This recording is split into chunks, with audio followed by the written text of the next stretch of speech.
We come now to one of the really great spiritual disciplines, simplicity, simplicitate. The great freeing life, the inward reality of focus upon the kingdom of God that brings us into a lifestyle that is free from what we in Penn called cumber. In my book, Freedom of Simplicity, I write, within all of us, there is a whole conglomerate of selves.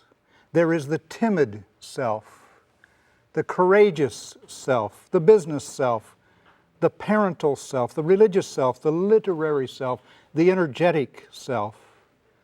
And all these selves are rugged individualists. No bargaining or compromise for them.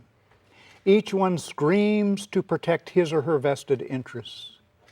If a decision is made to spend a relaxed evening listening to music, the business self and the civic self rise up in protest at the loss of precious time.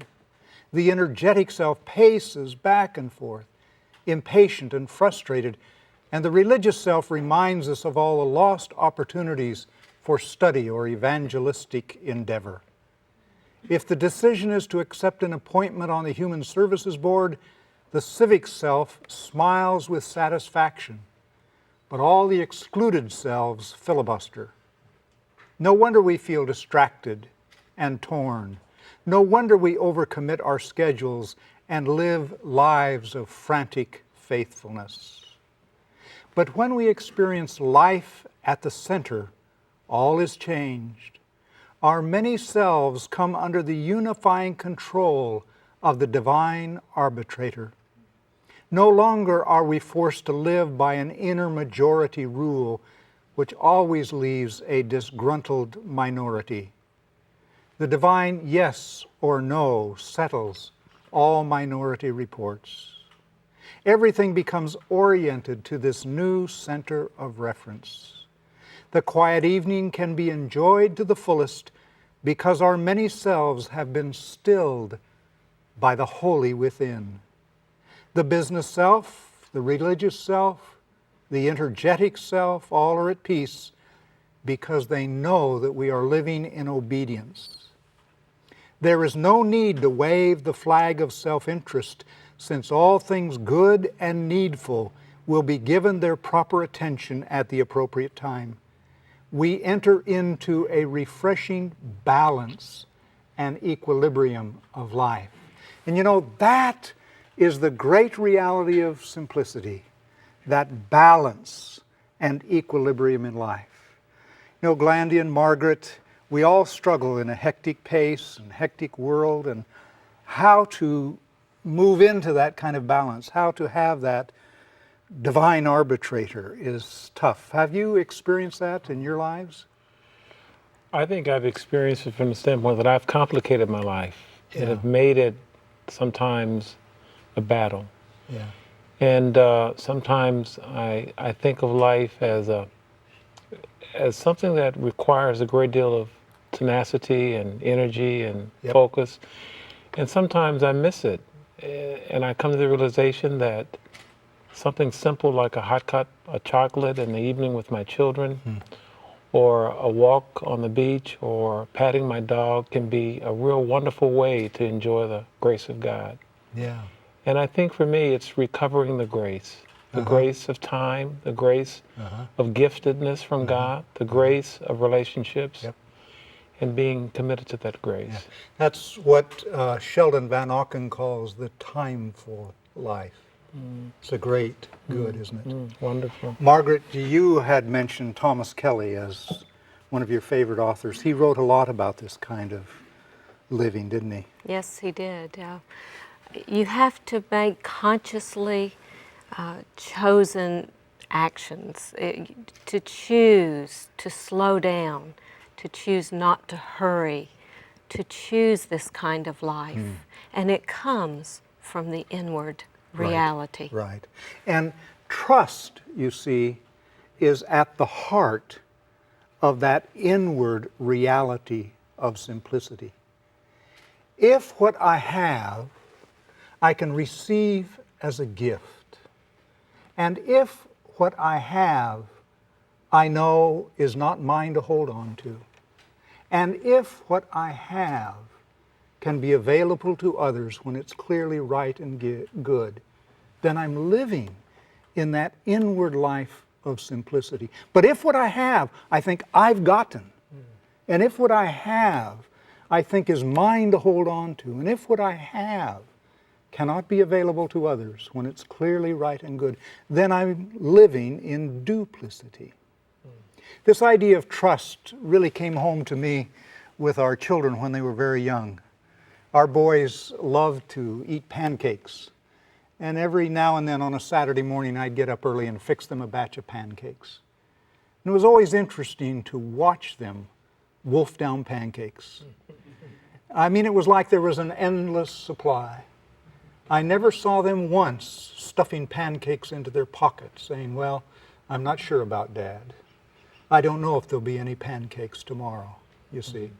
They weren't worried about the price of eggs or milk or anything. They lived in trust. Now, it may well be a misplaced trust, but that's how they lived. I had an experience when I was living in the Pacific Northwest that reminded me so much of this trust-filled living. There was a lady in the southern part of the state that would come up to the northern part because she wanted to learn a little bit about listening prayer. But she was a social worker, and she would invite me to come down to her city to do a teaching on healing prayer. Now, she did not mean physical healing. That actually would have frightened her. She meant emotional healing. And I would say, oh, Helen, there's plenty of people in your city that, can do this. You don't need me. And but, she was like the woman before the unjust judge, She just kept at it. And so finally I said to her, Helen, look, let's take the idea of my coming to your city as a little project in prayer itself. You go home, don't share anything with anybody. Let's just pray about it. And if in 3 or 4 days or a week or so, 3 or 4 people ask for this kind of experience, we'll know that God is in it and I'll come. She said, okay. 3 days later, she calls me. 12 people have asked for this experience. I said, okay. Down we came. They were all social workers, about 15, I think, finally gathered in a home. So it was an extended connections that she had. And that first evening, there was a very distinguished middle-aged gentleman. And he said to the group, be easy on me because I'm not one of you. That was his way of saying that he didn't consider himself a believer. But God was so tender on us for that weekend that by Sunday afternoon, this man turned to the group and he said, could you pray for me that I might know Jesus the way you know Jesus? And I knew it was a tender moment. But all the normal responses didn't feel appropriate to me. Thankfully, by that time, when I didn't know what to do, I just shut up. And one dear fellow in that group came up beside this man, and he prayed for this man.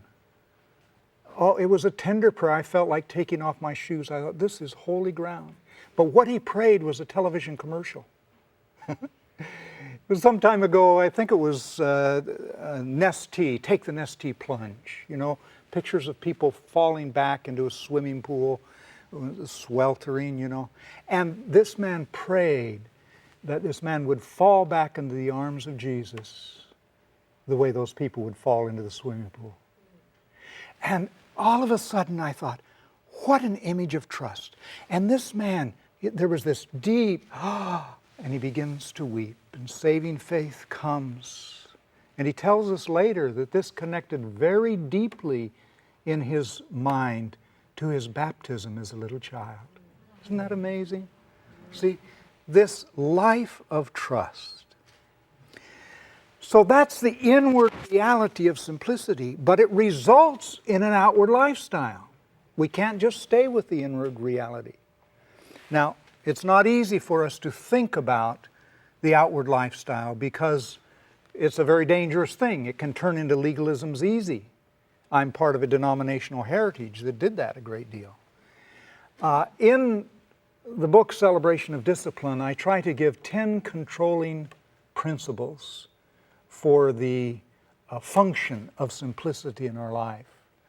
One of them was to buy things for their usefulness rather than their status. You understand? Our cars, our homes, our clothes. Usefulness, not status. Another was to reject anything that's producing an addiction in you. I remember I was teaching in Southern California, and we were working on that principle of dealing with things that are an addiction to us. And the next night, a student came and he said, you know, we were talking about that the night before, and the next morning I got up and went out to get my copy of the Los Angeles Times, and it wasn't there. And he said, I began to panic. And then he said, I spied my neighbor's newspaper across the street. And I began to plot how I might go over, and steal it. And then he realized, I'm addicted. So he goes back in the house, calls the newspaper office, and says he wants to cancel his subscription to the newspaper. And the person on the other line was, taking down information and said, well, was there bad service or something? No, I'm addicted, he said. And then she says, well, would you like to cancel your entire subscription, or would you like to get just the weekend papers? No, he says, I'm going cold turkey. And he shared that with us. But, that's an interesting struggle, isn't it? Those kinds of things. I think we live in a world where it's so hard to live an addiction-free life because even our spirituality can be addictive to us if we don't understand how to handle it and simplify it. Yeah.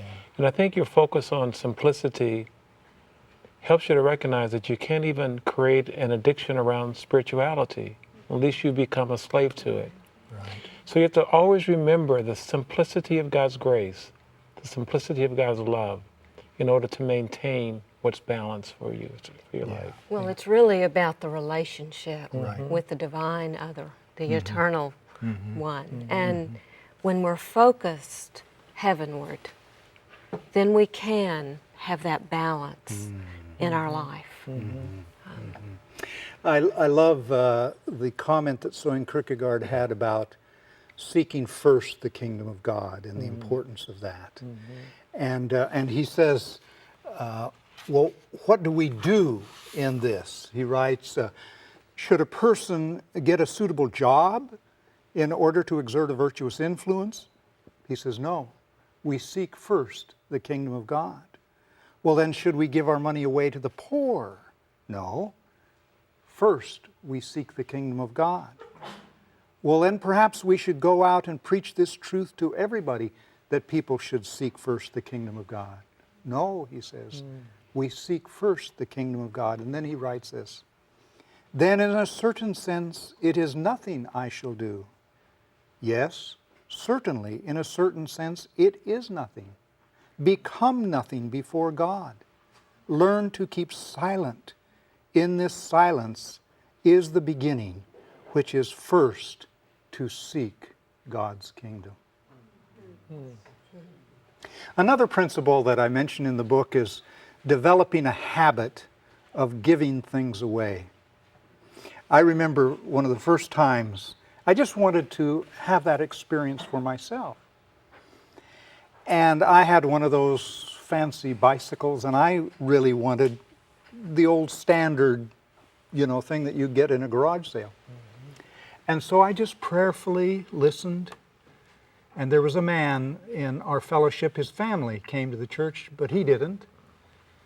But somehow I got word that he wished that he could get a bicycle for his son. I think it was for Christmas. And I went to him and I said, "Oh, I have just the thing for you." So I remember we fixed that all up and made our way there. And I remember driving to his house, singing that little chorus, "Freely, freely you have received, freely, freely give." It had a whole new meaning to me. And then, we presented it to the Father and the Son, and, it was a great thing for them. And then the Father followed me back out to the car, and he just, "Why are you doing this?" he said, And it was a wonderful opportunity just to say, well, I'm learning. I'm learning how to let go, and the importance of just letting go. Letting go. Yeah. How have you found that, Glandian? I found that the giving of time to a person who is seeking life and formation is the way that I experience simplicity of giving and being not bound by that reality. Yeah. I think time is something that is precious to us all today, and the opportunity to give it away without expecting anything in return is a wonderful grace. Just being present with people, loving people, is what I believe to be a great gift of giving. Yeah. There's a wonderful old Shaker song, "'Tis a gift to be simple, simple gifts." And I've asked George if he would play it for us. We could sing it together. I've been to several of the old Shaker meeting houses, and they had wooden floors and movable pews, and they shoved them to the sides and would gather around in large circles. And I've been there actually when they've recreated some of those experiences. And just the joy of that is a gift to be simple, 'tis a gift to be free, 'tis a gift to come down where we ought to be. And when we find ourselves in a place that's right, 'twill be a valley of love and delight. When true simplicity is gained, to bow and to bend we shan't be ashamed. To turn will be our delight, till by turning, we come round right. George, could you lead us in that song?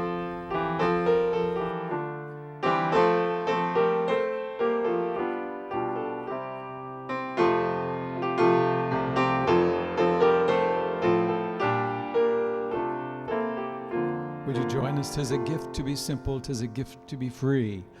'Tis a gift to be simple, 'tis a gift to be free. 'Tis a gift to come down where we ought to be. And when we find ourselves in the place just right, 'twill be in the valley of love and delight. When true simplicity is gained, to bow and to bend we shan't be ashamed. To turn will be our delight, till by turning we come round right. Once again. 'Tis a gift to be simple, 'tis a gift to be free. 'Tis a gift to come down where we ought to be. And when we find ourselves in the place just right, we'll be in the valley of love and delight.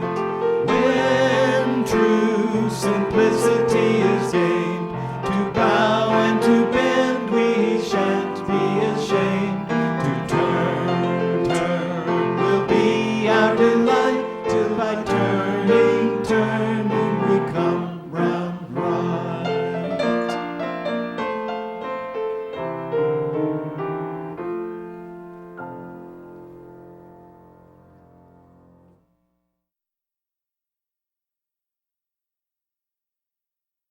Now that's why the discipline of simplicity, for example, Yes. is a great.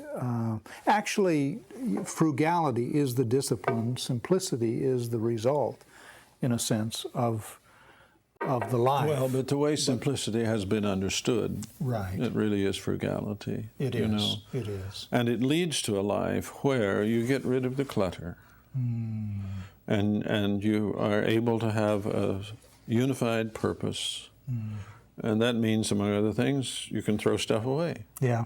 I remember, I think it was William Penn used this wonderful phrase about letting go of cumber. Yes, yes. And just, I mean, think of a society where we have all these rental places where you put your junk. Yeah, right, right. I got to rent another storage. Yeah, you've already got your bin. garage full.